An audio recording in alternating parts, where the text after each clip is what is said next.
வணக்கம், நான் தான் chef Deena. Welcome back to chef Deena's kitchen. நம்ம சேனலில் இன்றைக்கி இந்த பிளெயின் குஸ்கா எப்படி பண்ணுறது சொல்லி பார்த்துருக்கோம். இந்த பிளெயின் குஸ்கா பண்ணும்போது வந்து பாஸ்மதி ரைஸ் வச்சு தான் நம்ம யூஸ் பண்ணுவோம்ல.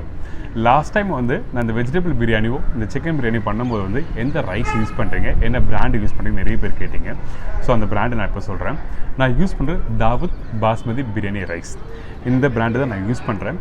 எதுக்காக இந்த பிராண்டை நான் யூஸ் பண்ணிக்கிட்டேன்னா, இந்த ரைஸ் நல்லா உதிரியாக வரும். அது மட்டும் இல்லாமல் நல்லா லென்த்தியாக வரும். ஒரு பிரியாணி நீங்கள் வீட்டில் பண்ணும்போது இந்த மசாலா மட்டும் ரொம்ப இம்பார்ட்டன்ட், ரைஸோட ஃப்ளேவர் ரொம்ப இம்பார்ட்டன்ட். அதனால தான் இந்த ரைஸ் யூஸ் பண்ணுறோம். அது மட்டும் இல்லாமல் இந்த பழைய ரைஸு பாஸ்மதி ரைஸ் நல்லாயிருக்குன்னு சொல்லுவாங்கல்ல. ஸோ அதனால் இந்த பிராண்டில் தான் அந்த ரைஸோட அந்த ஃப்ளேவர் நல்லா வரும்.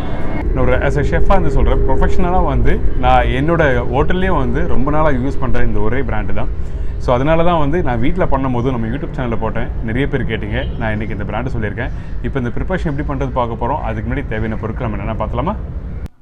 குஸ்காவுக்கு தேவையான பொருட்கள்: தாவூத் பாஸ்மதி ரைஸ் 2 கப்பு, எண்ணெய் 2 table spoon, ghee 1 table spoon, whole garam masala, பட்டை, லவங்கம், ஏலக்காய், பிரிஞ்சி இலை, பெரிய வெங்காயம் 2 நம்பர், இஞ்சி பூண்டு பேஸ்ட் 1.5 ஸ்பூன், பச்சை மிளகாய் 5 நம்பர், தக்காளி 1 நம்பர், மிளகாய் பவுடர் 1 டீஸ்பூன், கொத்தமல்லி தேவையான அளவு, தயிர் 200 ml, லெமன் ஜூஸ் 1, உப்பு தேவையான அளவு, புதினா தேவையான அளவு.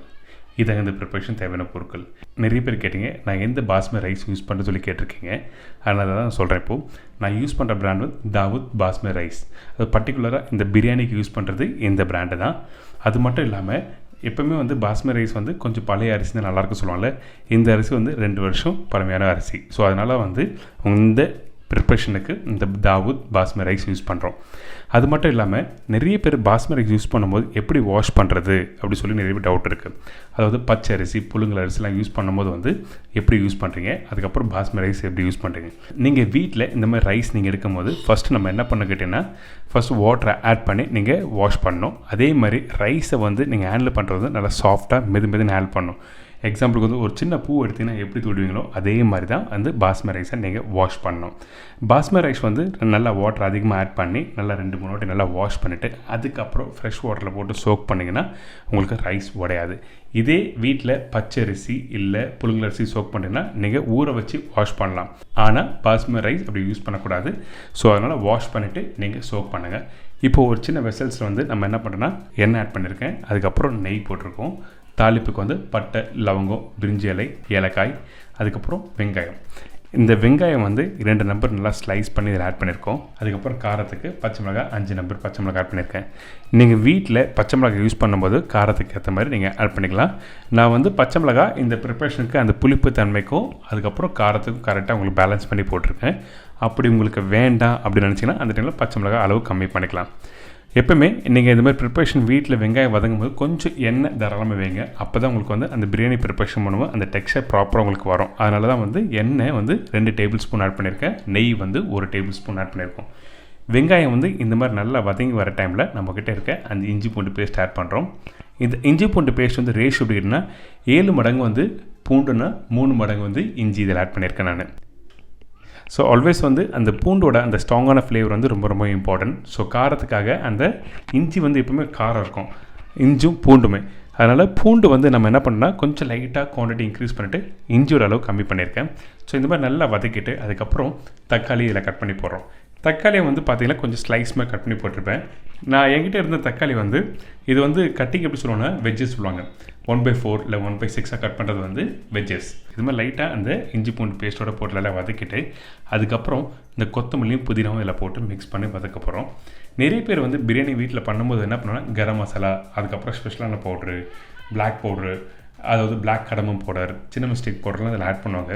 இதில் சில ப்ரிப்பரேஷன் அதாவது நார்த் இந்தியன் ஸ்டைலில் பண்ணும்போது சில ப்ரிப்பரேஷன் கொஞ்சம் ஸ்லைட்லி மாறும். ஜஸ்ட் லைட்டாக சில்லி பவுடர் போட்டு அதுக்கப்புறம் அந்த கொத்தமல்லி, அந்த புதினா, தக்காளி, வெங்காயம், இஞ்சி பூண்டு பேஸ்ட்டை போட்டு லைட்டாக சாத்தே பண்ணி ரைஸ் போட்டு டம்ப் பண்ணினா அதான் ஃப்ளேவர் கரெக்டான நமக்கு முஸ்லீம் ஸ்டைலில் பண்ணுற அந்த பிரியாணி.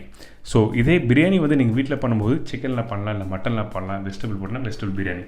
எதுவுமே போடாமல் பண்ணுறது தான் குஸ்கான்னு சொல்லுவாங்க. ஸோ இது இப்போ வந்து நான் சில்லி பவுடர் போட்ட பிறகு இதுக்கப்புறம் தயிர் ஆட் பண்ணுறேன்.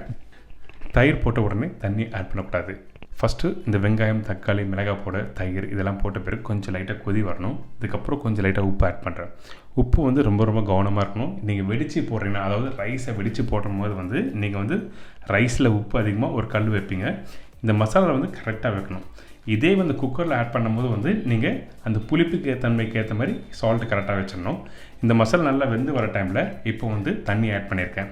இந்த தண்ணி வந்து எப்படி பார்த்தீங்கன்னா நீங்கள் 1 கப்பு பாஸ்மதி ரைஸ்க்கு வந்து 1.25 கப்பு தண்ணி வைக்கணும். இதே மெஷர்மெண்ட்டு வந்து பல்க் குவான்டிட்டி ஆகும்போது வந்து உங்களுக்கு என்னன்னா அந்த மெஷர்மெண்ட் வந்து மாறும். ரொம்ப ரொம்ப இம்பார்ட்டன்ட். நீங்கள் கண்டிப்பாக வீட்டில் பண்ணும்போது அதாவது ஒரு 2 கிலோ 3 கிலோ 4 கிலோ பண்ணும்போது அந்த தண்ணியோட அளவு கொஞ்சம் லைட்டாக கம்மியாகும். ஏன்னா அந்த தம் போடும்போது அந்த டெம்பரேச்சர் வந்து ஹையாக இருக்கும்ல, அதில் தண்ணியோட அளவு மாறும். ஸோ இப்போ வந்து சின்ன குவான்டிட்டி பண்ணுறதுனால 1க்கு 1.25. இப்போ தண்ணி நல்லா கொதி வந்திருக்கு. இந்த மசாலா வந்து எப்போவுமே தின்னாக தான் இருக்கணும். ரைஸ் வந்து உதிரியாக வரணும்னு நினச்சிங்கன்னா இந்த மசாலா அதாவது ஜோல் சொல்லுவாங்க. இந்த ஜோல் வந்து நீங்கள் எப்போவுமே தின்னாக இருந்தால் தான் அந்த ரைஸ் வந்து உங்களுக்கு வந்து அந்த ஃப்ளேவரோட மிக்ஸ் பண்ணி உதிரியாக வரும். இப்போ ரைஸ் ஆட் பண்ணியாச்சு. இதுக்கப்புறம் லெமன் ஆட் பண்ணுறேன். லெமன் நீங்கள் வீட்டில் ஆட் பண்ணும்போது கம்பல்சரி வந்து ஜஸ்ட் லாஸ்ட்டாக நீங்கள் ஃபைனலாக ஆட் பண்ணுங்கள். அதுக்கு முன்னாடி நீங்கள் போட்டிங்கன்னா அந்த புளிப்பு தன்மை வந்து தெரியாது.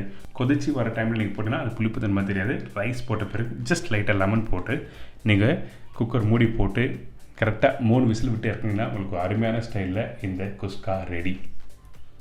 பார்த்தீங்களா அந்த ரைஸ் பார்த்தீங்களா நல்லா உதிரியாக சூப்பராக வந்துருக்குல்ல. கண்டிப்பாக வீட்டில் ட்ரை பண்ணி பாருங்கள். இன்றைக்கி ஒரு அருமையான ஸ்டைலில் இந்த தாவூத் பாஸ்மதி ரைஸ் வச்சு உங்களுக்கு எப்படி பண்ணுறது சொல்லி கொடுத்துருக்கேன். என்னங்க இந்த பிளெயின் குஸ்கா எப்படி பண்ணுறது எல்லாருக்கும் ஈஸியாக தெரிஞ்சிருக்கும். கண்டிப்பாக வீட்டில் ட்ரை பண்ணி பாருங்கள். இதே மாதிரி நாளைக்கு இன்னொரு சுவையான சூப்பரான டிஷ்ஷை சந்திக்கிறேன். அதுவரை உங்கள் ஹீடம் விடைபெறுவது உங்கள் chef Deena. See you, bye. Take care.